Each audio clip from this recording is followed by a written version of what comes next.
I'm excited now to introduce our two breakout sessions that will be starting in just a few minutes, as soon as you can get there.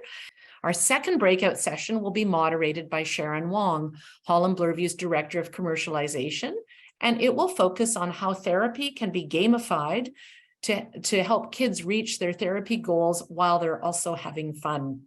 So I encourage you to check out these breakout panel sessions, and to do so, you're going to go to the navigation menu on the left side of your screen and click on the panel that you'd like to listen to. Great. I think we're about ready to start now. Thank you, everyone, for joining today. The session today is the Bootle-Blast on the journey of gamifying therapy. My name is Sharon Wong. I'm the Director of Commercialization at BRI, and I have the privilege of moderating this session today. So the hope of today's panel discussion is to give you a peek into the various stages of developing and bringing a new innovation to the public. And in this case, the innovation is a mixed reality game called Bootle-Blast that was developed to help kids practice physiotherapy. So you'll get to hear from our dedicated leaders about their roles and challenges in making Bootle-Blast available to the people who could benefit from it, and how thinking out of the box is helping them overcome some of those challenges. So I know we're going to have a packed discussion today. So maybe I'll start off by going around to each of the panelists, and I'll ask you each to quickly introduce yourself with your name and title, and maybe just a one-line description of what you do. So let's start with Elaine Bittis. Hi, everyone. It's a pleasure to be here today. My name is Elaine Bittis, and I'm a senior scientist at Holland Bloorview Kids Rehabilitation Hospital and an associate professor with the Institute of Biomedical Engineering at the University of Toronto.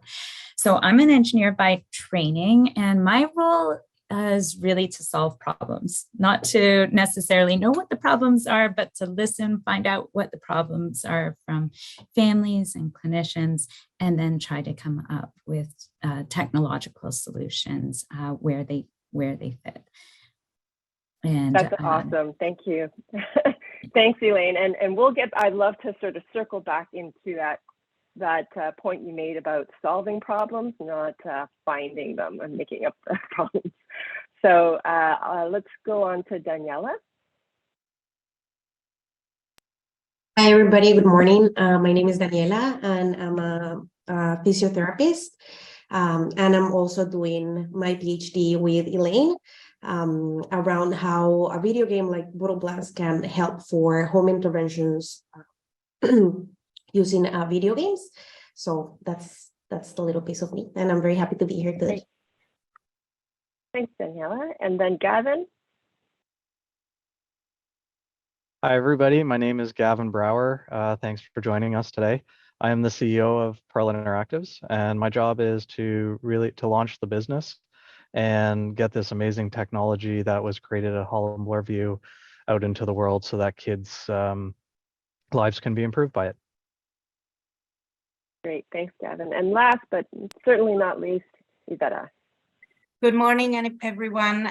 It's an honor to be here with you and discuss the Bootle-Blast project today from a perspective as a librarian. I'm a library manager here at Holland Bloorview, and one of many hats that I wear, or how I would define my role here, is I also seek solutions and seek answers to people. I'm a little detective to find solutions to their inquiries. Thank you. Thanks, Iveta. And so maybe we'll start off with Elaine. Can you tell us a little bit about Bootle-Blast and what it is, and why did you develop that? Absolutely. So as we all know, therapy exercises can be a little bit boring. They're kind of boring for adults, and they're really boring for kids. And so, way back when we started this journey, the movement tracking video games were just coming out in the entertainment industry. So things like the Nintendo Wii and the Microsoft Kinect. And families and kids and clinicians got really, really excited, because finally here was a way to embed movement into something that kids love to do, video games. And so it seemed like a marriage made in heaven. And so these entertainment systems started to get used in clinical practice to engage kids in movement therapies. And so what we found was that they worked some of the time for some kids, but a lot of the time they weren't working. So they weren't meeting the needs of kids and therapists with respect to the therapy goals that they could support, with respect to accessibility and being able to adapt and be configured to each child's unique abilities to play. And so, despite these not being perfect solutions, they were still being used in practice. There was still a lot of research being done on them, but the same thing evolved in the research data. The outcomes were very inconclusive. They worked some of the time. So what we decided that we were going to try to do, and we tried a lot of approaches first. We tried going to video game companies to see if they could adapt the games so that we could adapt them to the kids' abilities, and that didn't work. We tried using existing games and using fancy hardware solutions to make them more accessible, and that again didn't work out very well because that we had no control over the software. We had no control over the speed or the reaction times that kids had to respond and what they were being asked to do within the game. So we set out to design a video game that was in line with motor learning theory and was accessible to clinicians and families, and most importantly, was fun.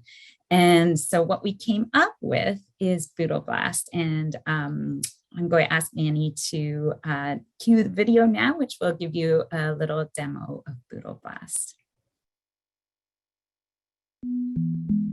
Introducing Bootle-Blast, a movement tracking video game that makes therapy exercises fun. In Bootle-Blast, your body is the controller. A camera is used to track movements in real time. Bootle-Blast has 13 mini-games to engage players in high-intensity therapy practice in clinics and at home. Each minigame targets specific body movements and motor skills. In some games, players use real-world objects, like building blocks, to practice fine motor skills. Bootle-Blast can be customized to each player's abilities and therapy goals. Bootle-Blast can be played individually or with a friend. Bootle-Blast, available now for clinics.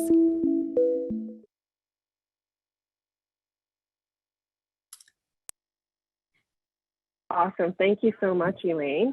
That gives us a really great overview, and even like the visuals and the graphics of the game we get a sense of, and it's quite polished actually.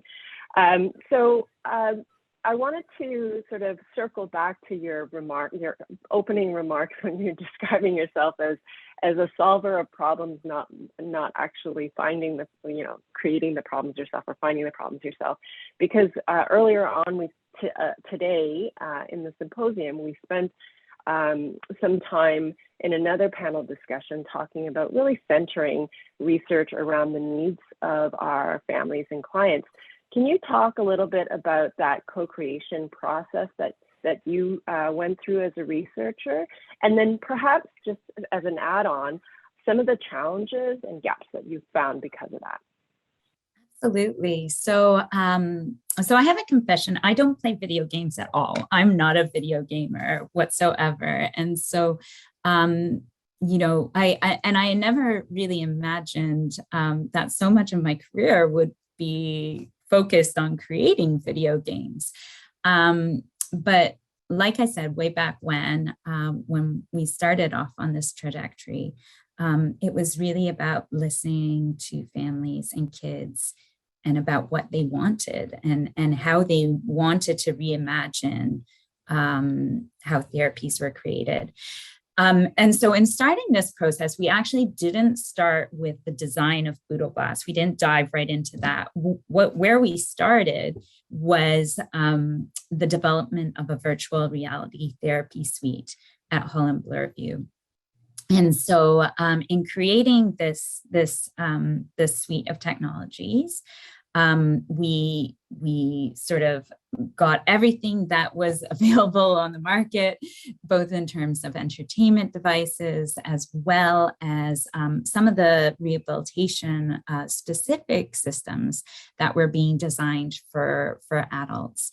And we trained therapists in the use of these systems, and therapists were using them in practice. And we got to look at what was working with them and what was not working with them.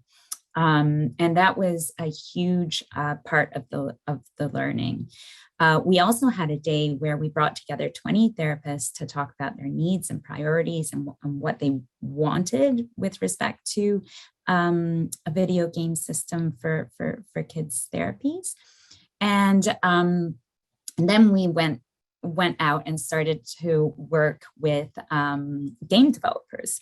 And this doesn't sound like something novel to do, but at the time it was actually quite novel to be a bunch of engineers and a bunch of clinicians who are now engaging with game developers. And so we worked with the Kids Media program at Centennial College. We had all sorts of learnings with respect to that. Us working in the rehabilitation sector, everything was about positive feedback and giving kids, loads of positive feedback with respect to the efforts that they were making in the games. And then the game developers came along and it's like, well, how do they lose? Like, how do they lose in this game? And we're like, nobody loses in this game. Everybody wins, that sort of thing. And they're like, that's not a game. You don't play that way, sort of thing. And so there was a lot of interesting learnings that way that made us actually create a video game as opposed to a computer guided activity. And so then we went on and we did loads of play testing with kids. We would have play testing nights with kids. They'd cycle around the different games, tell us what they liked, tell us what they didn't like. But we also did play testing within Holland Bloor Review's Playroom. And this was supported by Daniel Scott. And with all of this testing, and then we tested it in the virtual reality therapy suite. And what this allowed us to do was to quickly identify what was working and what was not working and iterate on that. And the iteration was supported by the fact that we had an in-house development team. This would be very difficult to do if every time we wanted to make a change, we'd have to go to an external partner to make that change. So then it came to implementing Bootle-Blast within the VRT room. And we ran lunch and learn sessions for the therapists, multiple lunch and learn sessions. They could call the developers to support and troubleshoot. We would even wait outside the door as they were working with a clinic, client maybe using Bootle-Blast for the first time, just to be a nice security blanket. We did a buddy system, and probably most importantly, we had clinical champions that helped in the training and supporting Bootle-Blast in the clinic. Again, seeing how Bootle-Blast could be used in practice really helped us to understand how it could be used at home and what needed to be added to the system for home use. So then we went on to develop the home system. And the home system has much more in the way of short and mid and long-term rewards because, of course, we need to maintain kids' interest over time. In the clinic, clinicians maintain kids' interest in the activity. They're really exciting. But at home, the video game needs to do that. And currently, we're testing Bootle-Blast in homes. In designing these research studies, we're really trying to make sure that we are, in fact, testing it with the families who could benefit most from it. Perhaps do not have access to healthcare or who may not usually be represented in research studies. And we're doing this through various ways, but particularly in offering ways for families to participate in our studies entirely from the comfort of their own home. And also with where we're testing Bootle-Blast, so such as in rural areas of Costa Rica, where families may have very little access to regular therapy services. That is amazing. There was so much packed in there, Elaine. And if we had more than 40 minutes, I would love to delve deeper. But I'm hearing a few key things here. I'm hearing that stakeholders were involved the entire way through, that you provided support, that you understood the whole process of whether it was in clinic or in home, to really provide that support and understand what that process looks like for the caregiver or for the clinician. And so that leads me to sort of a great segue to talk with Daniela, because I think you mentioned, while Holland Bloorview has an incredibly diverse set of families and clients who come here, not everyone has equal access to, to services. And so, Daniela, you're working on something really cool on a project specifically to target some of these sort of underrepresented populations. So can you tell us a little bit about your study in Costa Rica? Yes. So this study was basically born from my personal experience. I am Costa Rican, and I worked in a clinical setting for about like 6 years. And it's actually funny because before I met Elaine, I actually wanted to create something like this. And I went to like a entrepreneurship program to see if I could actually like do something around this, because I saw the need, and then life just put me together with Elaine, and that's kind of how this project was born. So it's a project that is very dear to my heart. It also was kind of born from the fact that we actually tested this game in with Toronto families living in the GTA, and all families like really loved the game. They were engaged with it, they liked it, but maybe the amount of time that they played was not as much as we would have liked. And the reason why that happened mainly is because there was a lot of competing things. So these kids had like access to piano lessons, swimming lessons, other gaming consoles. So, you have to compete with the Wii and with the Kinect. And so, so I really was interested in trying this in a setting where families don't have access to therapy, or there's like a heavy accessibility barrier to therapy services. So far it has been going really good. It was kind of difficult to get it up and running because it's a complicated project, but so far like kids play, but it's mostly about how, like, I don't know if it's gratitude, but it's like a feeling of I finally have something that I can use, right? It's the therapy session of it where they feel like it's helping them get better in their daily life activities. But you also see a lot of the fun component that we were actually not thinking about when we started this project. So they have a game that they can actually play. Like it's you don't need a control. You can do it in your own time. And there's also the research component of it, because we deliver everything to the home. We see how easy it is for the families to install it. They just plug like 2 cables and then they get it up and running. I don't do any calls with them about how to install it. They have to do it by themselves.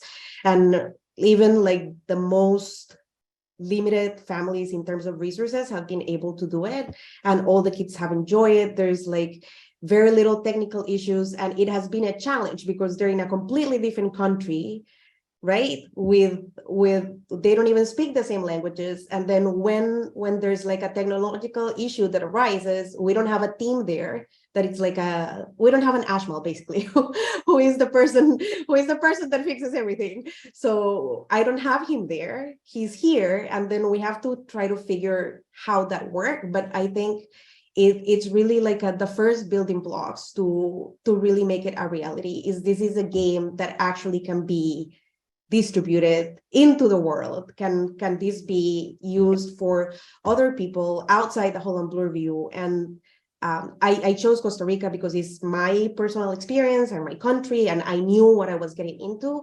But if you think like how many people live in remote areas or rural areas in Canada that have to travel so many hours to get to a therapy session, so this can be an option. So that's basically what I'm digging in right now. That is so awesome, Daniela. And one of the things that I heard was that the participants are able to keep the devices after the study. Is that true?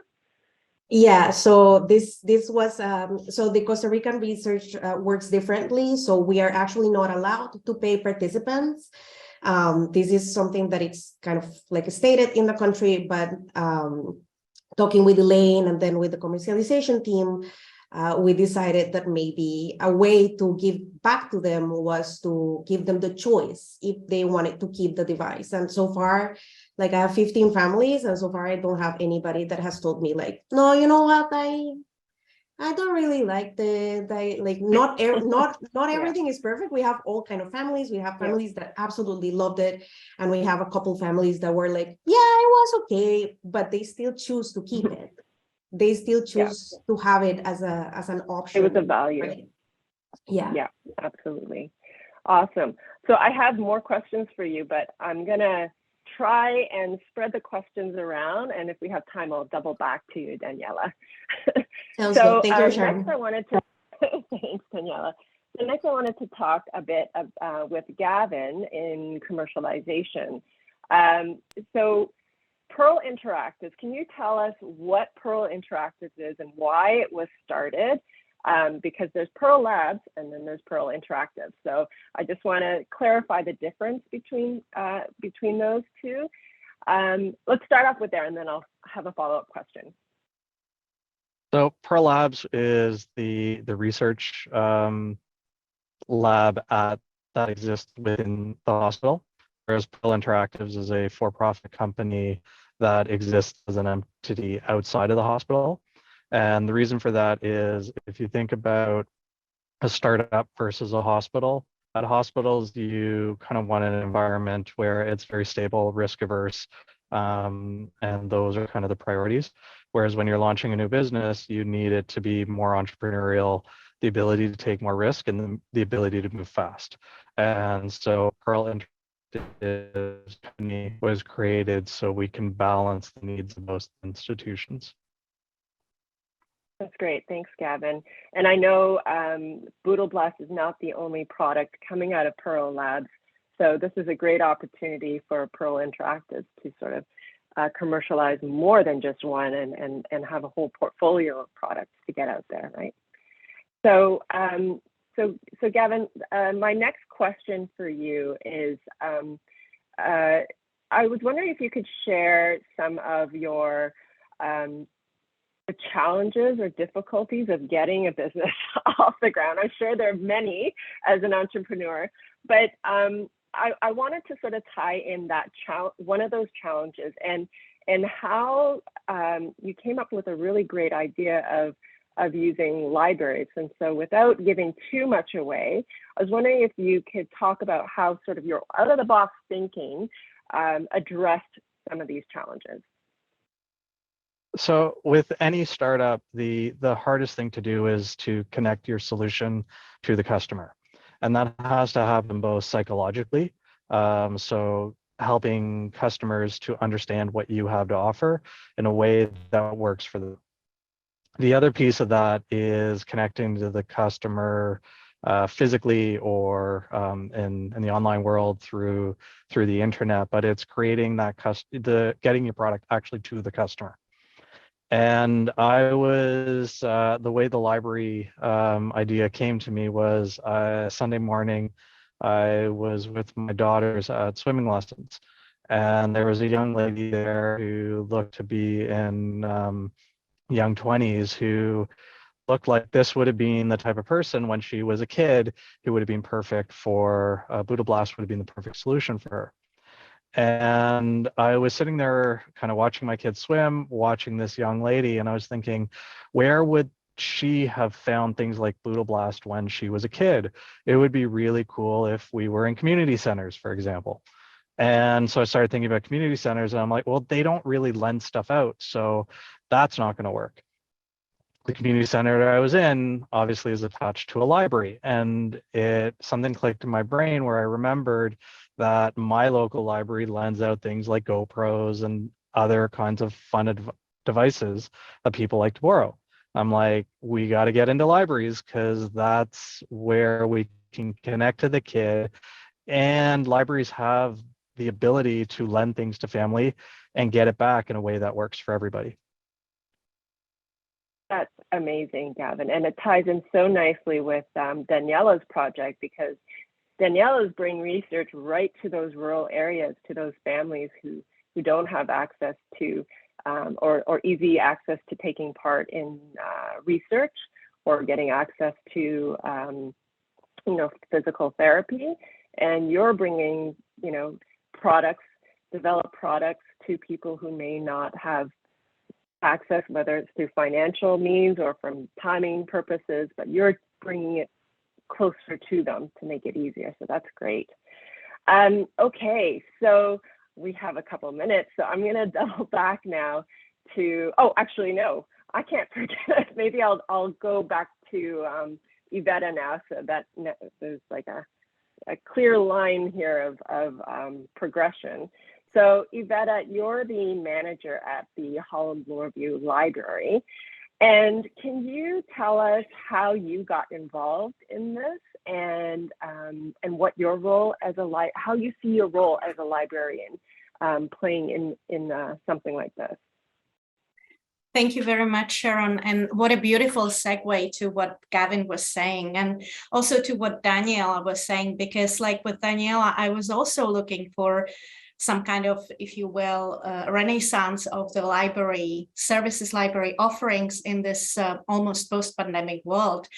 And Bootle-Blast kind of fell in my lap. I was approached to assist with the promotion of the Bootle-Blast project across the hospital. And my only suggestion, the most obvious suggestion would have been like for Gavin, it would have been a library, because I feel that my role here is that I could be a facilitator, or if you will, mediator, or like library could be an epicenter for these non-traditional library offerings or library elements.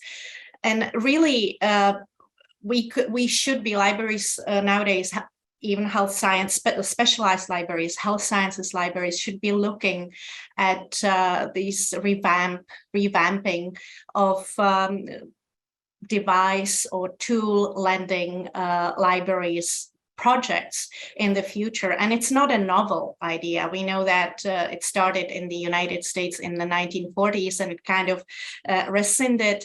And now we should be really offer as these services as add-ons.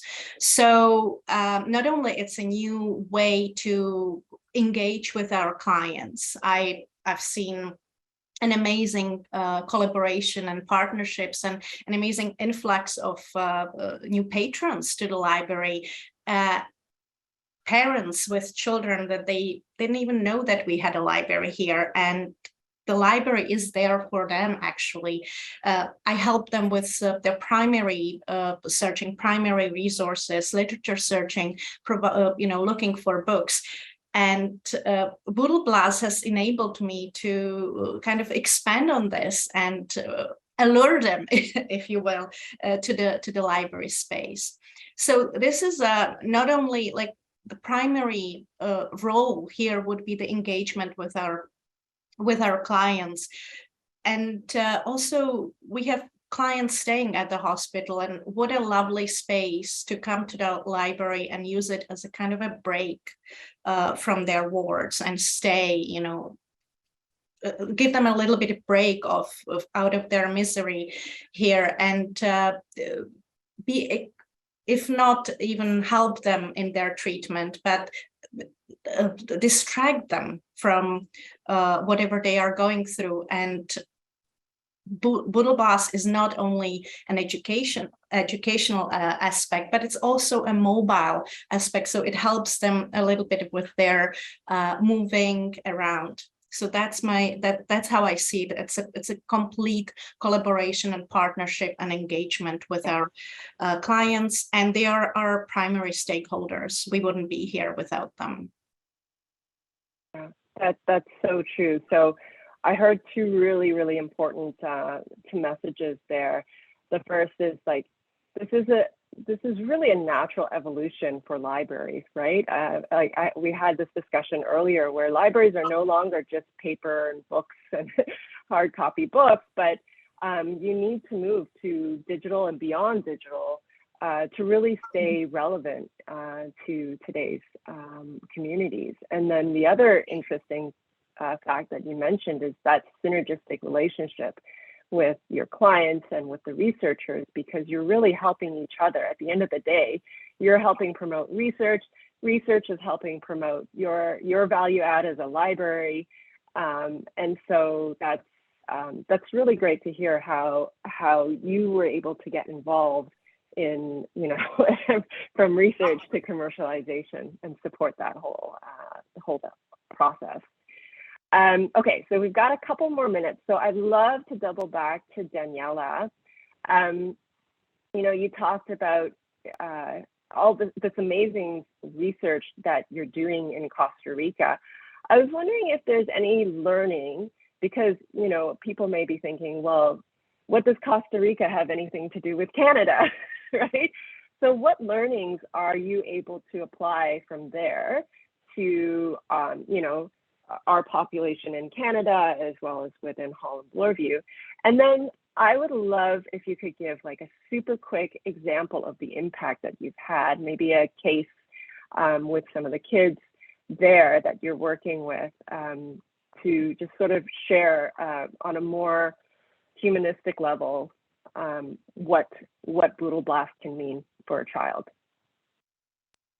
Yes, sure. So I know the testing this in Costa Rica is like very like a small, like it's very cultural, and there's differences between Canada and whichever other part of the world. But I think that there are also a lot of similarities in terms of that a family that lives in a rural area, or a family, and this happened also with some of the families that will work here in Toronto, like accessibility barrier may look like a long time to travel, but it also may look like they don't have money to pay for it, or it may look that they don't have time to pay for it. Let's say that we have families that are like only one parent is the sole breadwinner, and they have to take the day off to bring the child. It happens a lot with immigrant families, which Canada is full of them, right?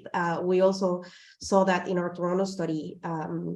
Immigrant families that maybe only the mom or the dad speak English, so it's just up to one parent to do everything, and they have multiple children. Is just like barriers on top of barriers on top of barriers. So that's what I like to explore a little bit about how Bootle-Blast works with these families, regardless their culture or their country. We've also learned a lot about research design. It was really not something that we were kind of looking to do, but how to make research really accessible for families, because we need the research, but we also need it to be family friendly in terms of like, let's not make them travel 2 hours for a clinical assessment, So we've learned a lot on that side too. We've learned what worked for families and also what worked for us, and kind of find like an in-between. And I think that's going to be a big translation part into like the Canadian research environment. We also, like on that side, we also kind of learn how sometimes we don't measure things that we were supposed to measure. So we have like a pretty good idea of what we're looking for, but there's so many unexpected things that keep coming up. And I told this story to Elaine and Ashmal because it was really heartwarming for me. So I had like the first participant that finished the study.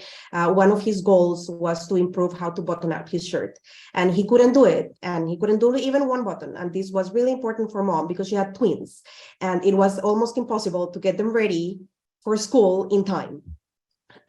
At the end of the intervention, he was able to do one button, and it was just one, but for that family, that one button meant so much. And what the mom was telling me was like, it really like filled me with hope that maybe today's one, but in the long term, maybe he can do like more, right? So that's it. We replied, bye-bye, thank you for participating. 3 months or 2 months later, she sends me a random text message, like nothing that we searched for. She just randomly texted me and she said like, hi, how are you? I just wanted to tell you that today my son was able to button up all of the buttons on his shirt. And I feel very happy and I want to thank you for your work with us. And that was like, this is why I do what I do. Yeah. Because it was like so fulfilling. I don't know if it was because of the video game or not, but she felt that it helped her to some extent. So that's good enough for me. That's amazing. Yeah, that's amazing. And really that's why we're all doing what we're doing here. We all play a part in making that happen. That's lovely. Thank you, Daniela. So Elaine, I'm going to come back to you. Do you have any advice for scientists who are sort of in the boat where they're trying to get their research out, whether it's a device or whatever it is? Do you have any sort of quick words of wisdom? So I think it always helps if you solve the right problem. So oftentimes we fail not because we have the wrong solution, but because we have the wrong problem. So I think ensuring that your technology is actually addressing the needs of your stakeholders is a very good place to start.